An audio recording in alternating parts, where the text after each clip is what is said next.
Delhi liquor scam కేసులో రేపటితో MLC కవిత custody ముగియనుంది. మధ్యాహ్నం కోర్టులో ఆమెను ప్రవేశపెట్టనున్నారు ఈడీ అధికారులు. మహబూబ్ నగర్ స్థానిక సంస్థల ఎమ్మెల్సీ ఎన్నిక సందర్భంగా గోవాలో బీఆర్ఎస్ క్యాంపు రాజకీయం నడుస్తోంది. రాష్ట్రంలో పంటలు ఎండిపోతున్నా రాష్ట్ర ప్రభుత్వం పట్టించుకోవడం లేదంటూ మండిపడ్డారు MLA Harish Rao. Delhi liquor scam case విచారణ వేగంగా కొనసాగుతోంది.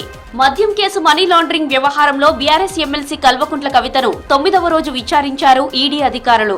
కస్టడీలో ఉన్న కవితను కలిసేందుకు ఈడీ కార్యాలయానికి వెళ్లారు ఆమె భర్త అనిల్, రాజ్యసభ సభ్యుడు గాయత్రి రవి, శరత్, ఆమె తరపు న్యాయవాది మోహిత్. ఆదివారం రోజు కవితను ఆమె భర్త, 2 కుమారులు కలిశారు.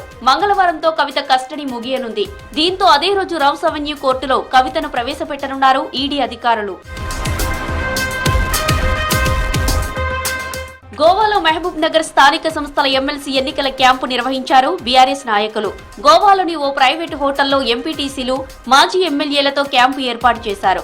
ఈ క్యాంప్ కి బీఆర్ఎస్ వర్కింగ్ ప్రెసిడెంట్ కేటీఆర్, మాజీ మంత్రి శ్రీనివాస్ గౌడ్ హాజరయ్యారు. తెలంగాణ రాష్ట్రంలో నీరందక పంటలు ఎండిపోతున్నాయని అన్నారు మాజీ మంత్రి హరీష్ రావు. రైతులను ఓదార్చే ఓపిక సీఎం రేవంత్ రెడ్డి, మంత్రులకు లేదన్నారు. కాంగ్రెస్ ప్రభుత్వంలో రైతులు గోసపడుతున్నారని, కేసీఆర్ హయాంలో వరి పంటలు ఎండిపోలేదని, రైతులు చాలా సంతోషంగా ఉన్నారని చెప్పారు. అకాల వర్షాలతో రైతులు తీవ్రంగా నష్టపోతే పంట నష్టాన్ని రాష్ట్ర ప్రభుత్వం ఎందుకు అంచనా వేయడం లేదని ప్రశ్నించారు హరీష్. 20 లక్షల ఎకరాల్లో పంట ఎండుతా ఉంటే ఇప్పటికీ కాంగ్రెస్ వచ్చిన ఈ 100 రోజుల్లో 180 మంది రైతులు ఆత్మహత్య చేసుకున్నారు. పరిస్థితి ఏమో ఇంత గంభీరంగా ఉంది.